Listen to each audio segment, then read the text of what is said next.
A Matter of Inheritance. Chapter 1. The Will and the Wild Rose. The letter reached Thomas Aubrey at a coaching inn, where the grate smoked, the windows rattled, and travellers wrapped their coats tighter out of habit more than cold.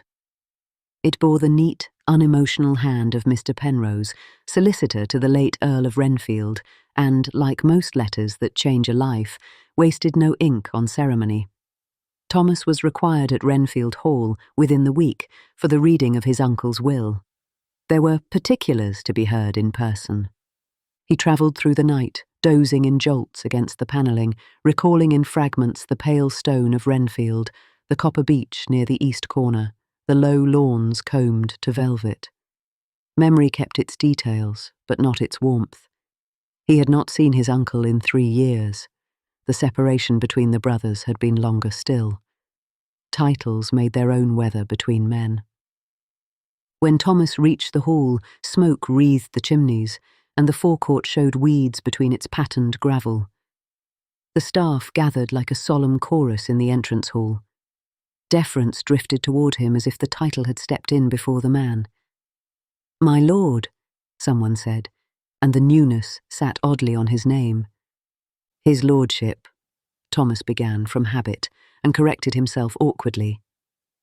Mrs. Greaves, the housekeeper, ascetic, upright, unflappable in black bombazine, answered with simple dignity.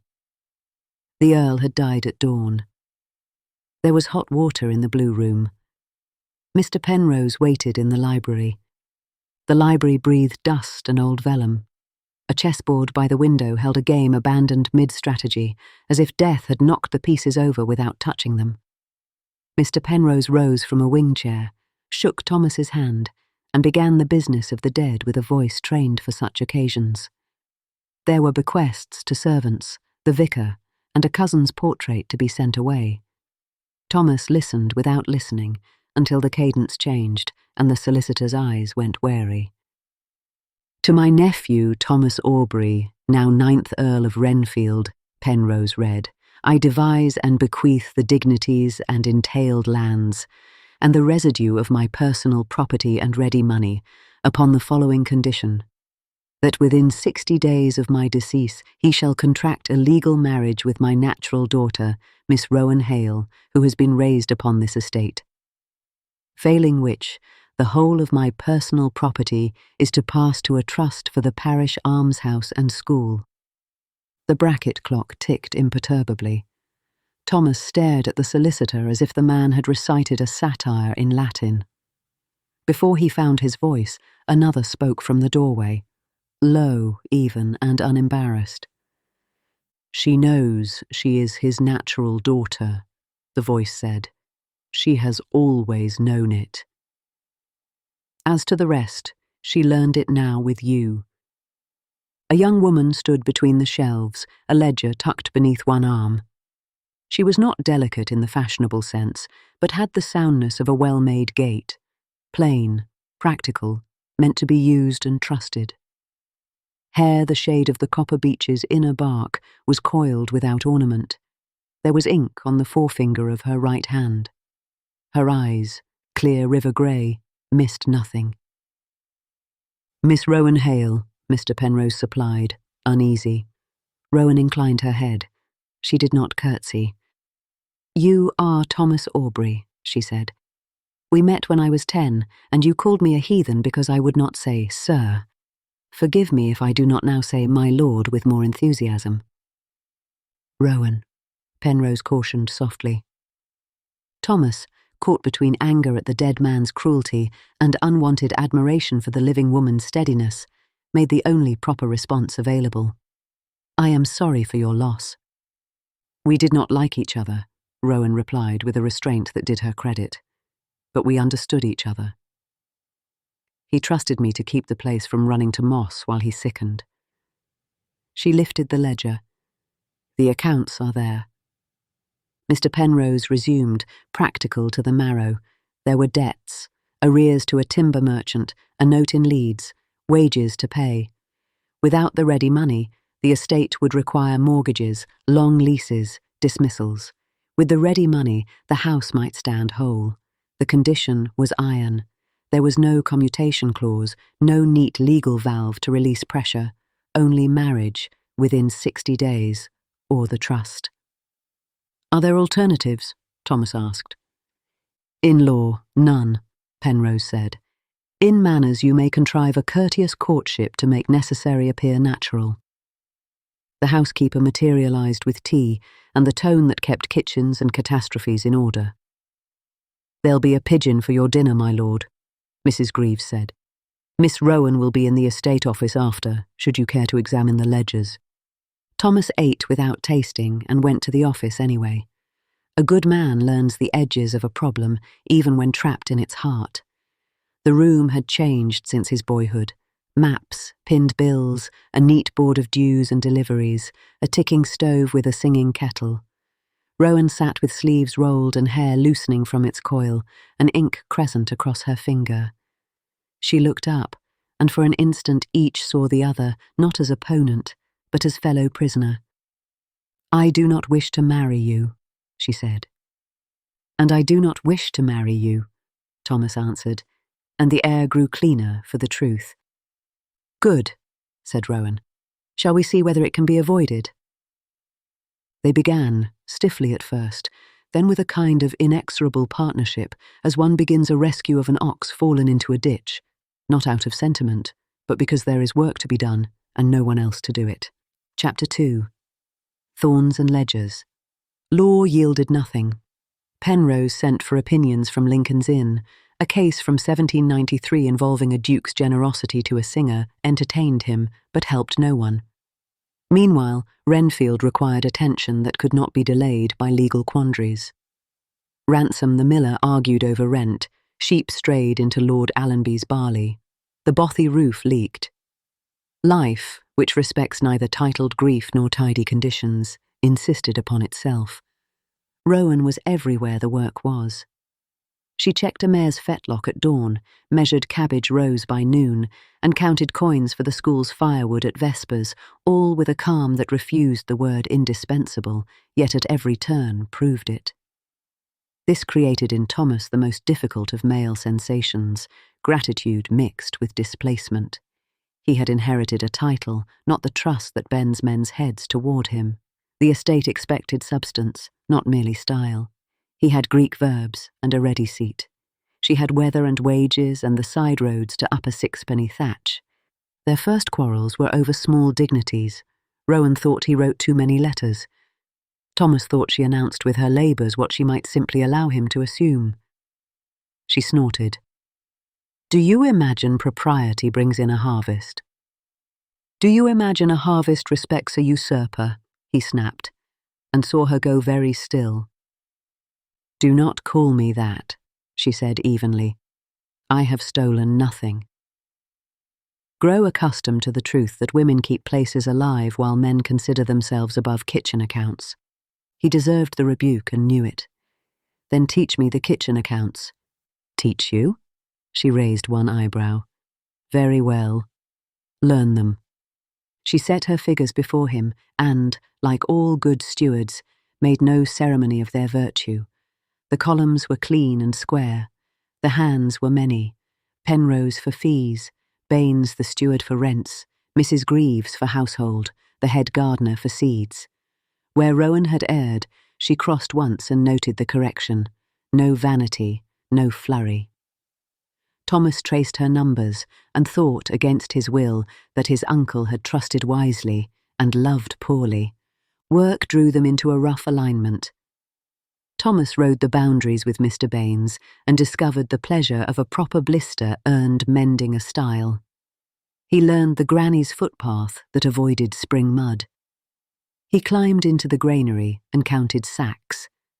Not because counting was romantic, but because accuracy feeds mouths.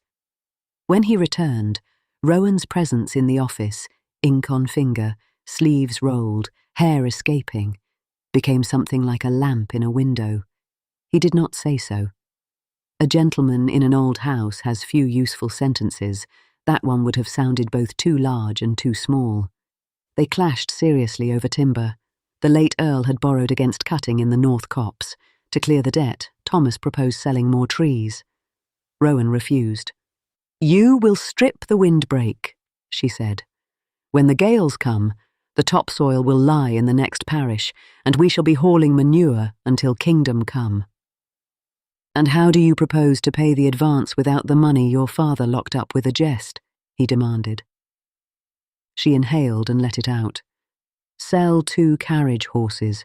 We do not need 2 pairs. You ride, I walk. 4 in hand is a costume we cannot afford." Sell the teams? It struck at his inherited pride. What will people say when they see we cannot set a full turnout? "That we feed children instead," she answered. "Appearances do not keep frost from a field." Pride smarted. Sense prevailed. "Very well. We sell the teams," he said, and then, because he had begun to practice the difficult virtue, added, "You are right." "It is not a contest," she said. "It feels like one," he admitted. "Between the house's expectations and the land's needs," she agreed. "Let the land win. The house will forgive us." Penrose's packet from London arrived at last with the news they expected and hoped not to hear. The will was iron. No loophole allowed the money without the marriage. The village took its cue and behaved with a tact that felt like gossip trimmed for company. Some said it was monstrous. More said it was sensible. Mrs. Greaves, who counted tears as carefully as she counted flour, began murmuring about a modest breakfast after a November ceremony and the vicar's wife's dried lavender. There is a tone housekeepers employ to declare defeat an illusion. Rowan and Thomas met in the orchard to speak plainly. Apples hung like small suns. The air had the tautness of a stringed instrument. "If we must," Rowan said, "we must make it bearable." "I am prepared to be civil," Thomas answered. It was not generous, but it was honest. "Civil will do," she said, and for the first time her mouth curved into an unguarded smile that startled him like a bird flushed from hedgerow. He had no time to consider it. Mrs. Greaves came trotting with a shawl and urgent news. The barge at the river bend was stuck. The bank was slipping. Half the mill's grist might go with it. Rowan ran. Thomas followed. Some conversations are postponed by necessity and answered in action instead. Chapter 3. A bargain with weather. At the bend, the river had been eating the bank week by week with quiet malice. The overloaded barge had lodged its nose in the softened earth. 3 bargemen clung and cursed, torn between strength and caution. Rowan saw the danger at a glance. "Do not move," she called. "You'll tip her." "Thomas, the rope." He threw it, slid down the bank, felt the earth give under his boots. The water, that untidy accountant, seeped up quietly through seams. Rowan's gaze searched the opposite bank and fixed on the old willow whose roots clenched the earth like a fist. "Downstream," she said, "to the willow. Pull from there, or we shall peel the bank off like pastry."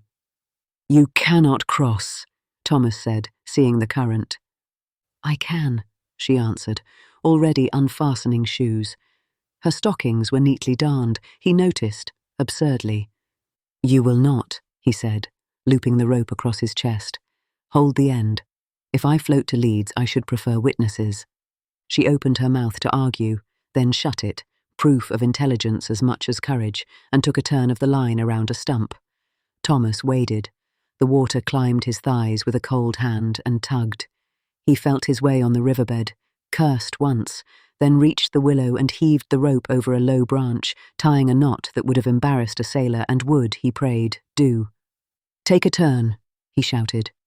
They pulled together, breath and backs keeping a rough rhythm, and for a moment nothing yielded. Then everything did. The barge slid with a wet grunt into deeper water. "Hold," Rowan said, making victory obey. They held. Ransom himself came panting with a skiff, taking the line off their hands. The barge drifted to safety. The bank ceased its sullen groan. "Fools," Mrs. Greaves muttered when they returned up the slope, but her hands shook as she wrapped them both in a blanket and marched them to the kitchen for broth. At the hearth, with steam rising from their boots and spoons clinking, Rowan said, "You could have drowned." "So could you," Thomas answered. "I cannot afford that," she said simply. "The estate needs me." "And I am not needed?" he asked, too sharp, more boy than lord. She looked honestly surprised. "Of course you are.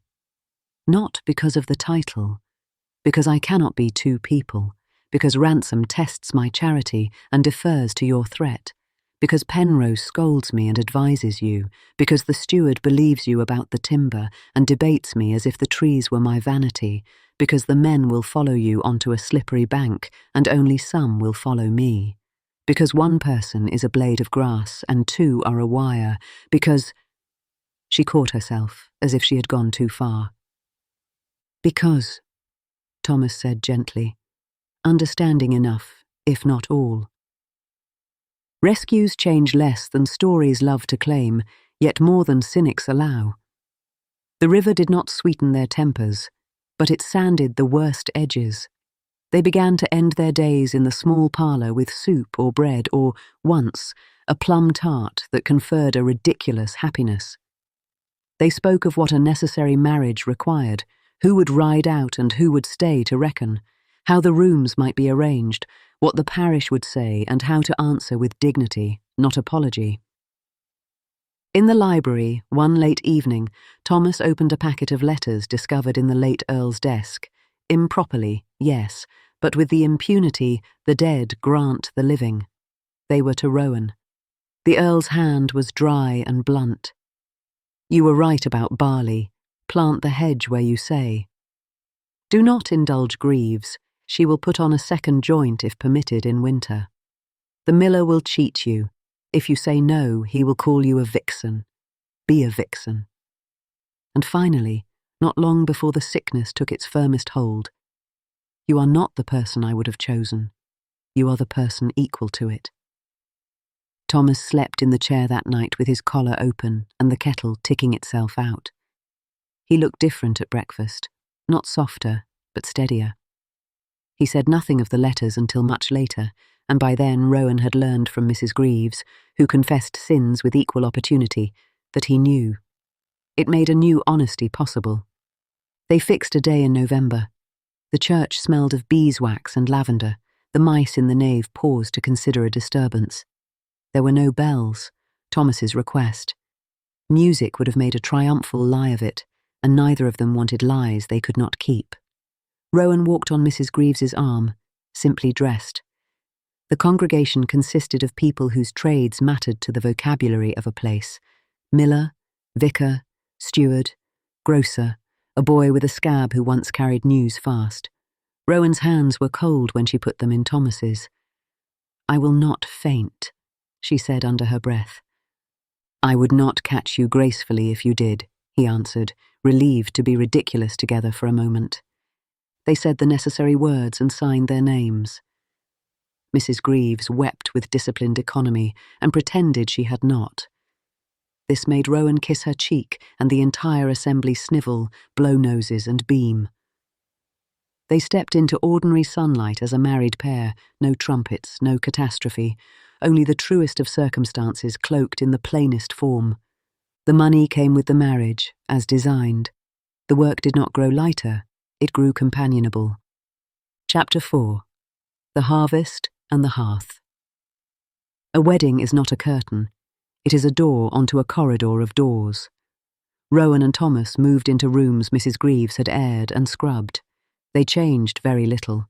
The house noticed anyway, the way houses do. The invisible draught altered, footfalls learned to share stair treads. They ate together by habit rather than arrangement. They received callers together, learned each other's glances, the tilt of Rowan's eyebrow signalling caution, the half-smile at Thomas's mouth meaning, proceed. They argued, as honest people do. In December, Thomas, tired and proud, insisted the trustees would not press their advantage. Rowan laughed without mirth. Men like that do not drop a bone once it is between their teeth. she said. Must everyone be a scavenger to you? He retorted. Not everyone, she answered, and because she did not say the one person, he took injury, and then, remembering the river and the letters and the ledger, let it go. They were quiet that evening until the kettle's song soothed tempers, and then they practiced their ungainly new fluency, admission and reply. January gave Thomas a head cold and gave Rowan a kind of exhaustion she disguised badly. When he blundered into ordering her to rest, she resented the command. When he tried again, offering to take the ledgers for a week, she tested him, warned he would err, and consented. He crossed his mistakes once and wrote the corrections beside, and told her where he had done it. He learned the strange contentment that comes from inhabiting another person's daily labour, and she learned, grudgingly, that allowing help does not negate competence. The trustees came. There were 3, one kindly, one sour, one unreadable as a sealed will. They measured wood piles with their eyes, sniffed the air for waste, asked about bread and blankets, examined the cottages. At one, a child ran to Rowan and attached herself to the skirt without permission. The mother scolded and grinned. Thomas saw the child's trust and read the village's verdict. When the men left, the kindly trustee shook Thomas's hand and said, "You have made a true thing of this. No longer an insult, but an answer." Rowan, who could see both sides of a coin without flipping it, replied, "It was always both." The man looked at her with the consideration reserved for those who refuse to be crushed by necessity. Spring loosened the ground's cold fist. Rowan and Thomas walked the orchard beneath a froth of blossom and the low hymn of bees. They did not talk much until they reached the willow, their willow now in memory, if not in deed, fat with new leaves. "I read your father's letters," Thomas said at last, choosing plainness. "I ought not to have, but I did." "I know," Rowan said. Mrs. Greaves had a policy of even-handed confession. "He did not write kindly." "No. But he wrote as one who trusted the outcome of your choices," Thomas answered. Rowan watched the river's surface quiver. "He knew what I could do and did not like it." "That is a sort of love," she said. "Queer but effective." They sat with shoulders almost touching. The air held that suspended clarity that often precedes a necessary change. Thomas looked at their hands, the work in them. "We have made a bargain with this place and with each other," he said. "I would like—" He stopped, not from cowardice but from respect for the weight of certain words. "I would like to," Rowan said, incapable of prettiness where truth was available.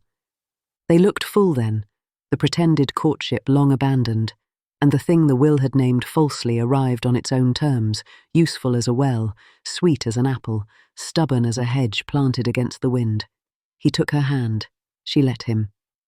When they kissed, it was not a flourish but a relief, like finding a door in a familiar wall and seeing that the room beyond had always held sunlight, simply waiting to be opened.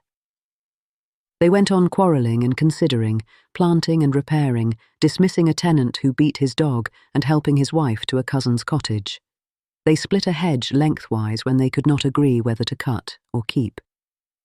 They stood at an upstairs window on a hot day and watched village children run shrieking, mothers calling them back from the road as mothers have done since roads tempted speed from small, unwise legs. They crafted, without speeches, the household habit of looking to each other first, not for permission, but for partnership. By harvest, the estate wore its honest prosperity like a clean shirt. Men leapt down from wagons and tossed caps onto sheaves.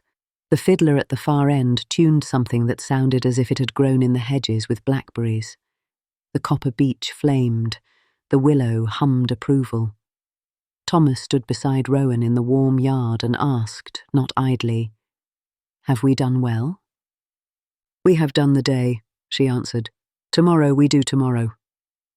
Practicality was her poetry. "Vixen," he said with fondness, and she shoved her shoulder into his with a rough affection that had become, for them, the most articulate of endearments. After the tables were cleared and the lanterns guttered, they walked to the river. The willow's leaves whispered like confidences. Water made its small, constant song. They stood as they had on the day of the barge, hands together, weight shared, looking where the pull and the holding aligned. Thomas thought then, plainly, of the late Earl. The old man had not given them love. He had not intended to. He had given them need, work, a floor sturdy enough to pace while they found the door no will could name. The door to choosing each other. In the hush, Thomas said, "I am glad." "So am I," Rowan answered. "Very." The hall, which had watched Aubreys come and go and had learned to be sceptical of romance, settled by imperceptible degrees.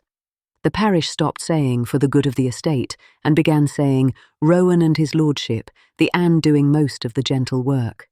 Mr. Penrose brought papers establishing the almshouse trust, and for the first time in months attempted a joke without apology. The kindly trustee returned to see the garden behind the school and went away whistling. Mrs. Greaves spoke of Christmas rolls in a tone that forbade contradiction. The land, which keeps its own counsel, remembered that two people had pulled together when it mattered most and rewarded them in its slow, unshowy fashion. Lambs fattened. The north fields kept their topsoil, the orchard took the graft Rowan had insisted upon, and, in the best of their luck, every necessary day ended more often than not with the particular quiet shared by those who have worked the same problem together and found, not perfection, but sufficiency and companionable joy. The end. If you've enjoyed this story of love, redemption, and quiet courage, don't forget to like, subscribe, and ring the bell, so you'll be the first to hear our next Regency romance on the Regency Gazette channel. Thank you for listening.